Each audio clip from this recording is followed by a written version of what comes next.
ஓம் சாய்ராம். நான் சென்னையிலேருந்து சாய் கீர்த்தி பேசுகிறேன். இன்றைக்கி மிராக்கிள் வீடியோ என்ன அப்படின்னா, நம்ம சாய்பாபாவோட ஸ்டேட்மெண்ட் கேள்விப்பட்டிருப்போம். நீ என்னை எதுவாக நினைக்கிறாயோ நான் உனக்கு அதுவாகவே காட்சி அளிப்பேன் அப்படின்னு நம்ம சாய்பாபா மெசேஜஸ் படிச்சிருப்போம். இது எவ்வளோ உண்மையான வார்த்தைகள் அப்படின்றதுக்கான மிராக்கிள் வீடியோ தான் இது. இப்போ வாங்க வீடியோக்குள்ளே போகலாம். நம்ம எல்லாருமே நம்மளோட அம்மா அப்பாவை நம்மளுக்கு பிடிச்ச மாதிரி கூப்பிடுவோம். சில பேர் அம்மாவை மம்மின்னு கூப்பிடுவோம், மாம்னு கூப்பிடுவோம், இல்லை அம்மானே கூப்பிடுவோம். அதே மாதிரி நம்மளோட அப்பாவை டேடின்னு கூப்பிடுவோம், டேட்னு கூப்பிடுவோம், பாப்பான்னு கூப்பிடுவோம். ஒவ்வொருத்தர் ஒவ்வொரு மாதிரி கூப்பிடுவோம்ல. அதே மாதிரி நம்ம எல்லாருமே கண்டிப்பாக சாய்பாபாவை நம்மளுக்கு பிடிச்ச மாதிரி தான் கூப்பிடுவோம். சில பேர் சாயை சாய்பாபானே கூப்பிடுவாங்க, சாய் அப்பான்னு கூப்பிடுவாங்க, சாய்ராம்னு கூப்பிடுவாங்க. இந்த மாதிரி ஒவ்வொருத்தர் ஒவ்வொரு மாதிரி கூப்பிடுவாங்க. எங்கள் ஃபேமிலியில் நாங்கள் எப்போவுமே பாபாவை ஒரு குழந்த மாதிரி எங்கள் வீட்டில் பார்த்துப்போம். எங்கள் வீட்டில் குழந்தையுமே சாய் தான், எங்கள் வீட்டு பெரியவருமே சாய்பாபா தான்.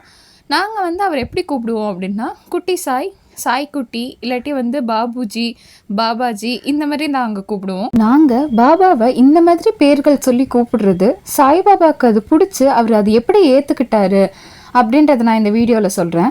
ஒரு நாள் என்ன ஆகுதுன்னா, என்னோடய அம்மாவும் அக்காவும் கோயிலுக்கு கிளம்புறாங்க. கோயிலுக்கு கிளம்பும்போது ஒரு ஆட்டோக்காக வெயிட் பண்ணிகிட்ருக்காங்க. ஆட்டோ வருது, இவங்களும் ஏறி கோயிலுக்கு போகிறாங்க. போகும்போது அந்த ஆட்டோ டிரைவர் என் அம்மாக்கிட்டேயும் அக்காக்கிட்டேயும் பேச ஆரம்பிக்கிறாரு. அவர் எதை பற்றி பேசுகிறாரு அப்படின்னா, ஃபுல் அண்ட் ஃபுல் ஒரு மாதிரி டிவோஷனலாக அந்த மாதிரி பேசிகிட்டு இருக்காரு. என்ன அப்படின்னா, திருப்பதி கோயிலை பற்றி பேசுகிறாரு, அதுக்கப்புறம் இந்த சித்தர்கள் பற்றி பேசிகிட்டு இருக்காரு. இந்த மாதிரி அவர் ஒவ்வொரு சித்தர்களை பற்றி பேசிகிட்டு இருக்கும் போதும் திடீர்னு ஷீரடி அப்படின்னு சொல்லி சாய்பாபாவை பற்றி அவர் பேச ஆரம்பிக்கிறாரு. அவர் சாய்பாபாவுக்கு விரதம் இருக்கிறது பிடிக்கவே பிடிக்காது, அதுக்கப்புறம் அவருக்கு அன்னதானம்னா ரொம்ப பிடிக்கும். இந்த மாதிரி விஷயத்த அவர் சொல்லிகிட்டே இருக்காரு. இவங்க ரெண்டு பேருமே அவர் சொல்கிறத எல்லாத்தையுமே பொறுமையாக கேட்டுகிட்டே இருக்காங்களே தவிர இவங்க அந்த டைம் எதுவுமே பேசலை. சரின்னு இவர் சொல்கிறத கேட்டுகிட்டே இருக்காங்க. அதுக்கப்புறம் கோயில் வருது, இவங்க இறங்குறாங்க ஆட்டோலேருந்து. அம்மா இவர் இவ்வளோ பேசினாரே, இவ்வளோ டிவைனாக இருக்காரு, இவர் பேராச்சும் என்னன்னு கேட்கலாம். அங்கே தாங்க ஒரு பெரிய ட்விஸ்ட்டே இருக்குது. எங்கள் அம்மா உங்கள் பேர் என்ன அப்படின்னு தான் கேட்குறாங்க. கேட்டதுக்கு அந்த டிரைவர் என்ன சொல்கிறாருன்னா, பேர் என்னங்க, என்னை எனக்கு தெரிஞ்சவங்க பாபுஜின்னு கூப்பிடுவாங்க அப்படின்னு சொல்லிட்டு அவர் பாட்டு கிளம்பிடுறாரு அந்த இடத்த விட்டு. என் அம்மாவுக்கும் அக்காவுக்கும் அந்த இடத்துல ஒரு பெரிய ஷாக். அவங்க அந்த ஷாக்லேருந்து மீள்றதுக்குள்ளேயே அவர் அங்கேருந்து கிளம்பிட்டாரு. அவங்களுக்கு அப்போ தான் புரியுது, நம்மக்கிட்ட நம்மளுக்கு கூட ஆட்டோவில் பாபா தான் கூட்டிகிட்டு வந்திருக்காரு அப்படின்றதே அவங்களுக்கு அந்த டைம் தான் ஸ்ட்ரைக் ஆகுது. ஆனால் அவங்க அது ரியலைஸ் பண்ணுறதுக்குள்ளே அவர் அந்த இடத்த விட்டு கிளம்பிடுறாரு. ஆனால் இதில் ஒரு பெரிய விஷயம் என்ன அப்படின்னா, சாய்பாபாவோட பிளெஸ்ஸிங்ஸ் அவங்க ரெண்டு பேருக்குமே கிடச்சிது. ஏன்னா சாய்பாபா நேரில் காட்சி கொடுத்துருக்காரு, ஆனால் மாறு வேஷத்தில் வந்திருக்காரு. அவர் தான் வந்தாருன்றது புரியறதுக்குள்ளே அவர் ஆனால் கிளம்பிடுறாரு. ஆனால் இதில் முக்கியமாக நம்ம கவனிக்க வேண்டிய விஷயம் என்ன அப்படின்னா, நான் ஒரு ஸ்டேட்மெண்ட் சொன்னல, நம்ம எதுவாக சாய்பாபாவை நினைக்கிறோமோ அவர் அதாவே நம்மளுக்கு காட்சி கொடுப்பாரு அப்படின்றது. அங்கே பாபுஜி அப்படின்ற வார்த்தையை நாங்கள் வீட்டில் சொல்லுவோம்.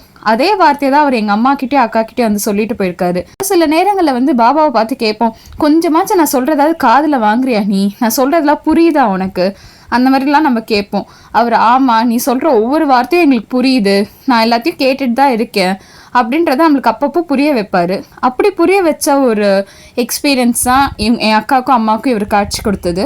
என் அம்மாவுக்கும் அக்காவுக்கும் ரொம்ப சந்தோஷமாக இருந்துச்சு. சாய்பாபா நம்மளுக்காக நேர்லேயே வந்திருக்காரு, ஆனால் இப்படி அவர் மாறு வேஷத்தில் நம்மளுக்கு காட்சி கொடுத்து நம்மளுக்கு அது புரியலையே அப்படின்னு அவங்களுக்கு அது இருந்துச்சு. ஆனால் ஆன் த ஹோல் அவங்களுக்கு ரொம்ப சந்தோஷம், ஏன்னா பாபா நேர்லேயே வந்திருக்காரு அப்படின்றத நினைக்க.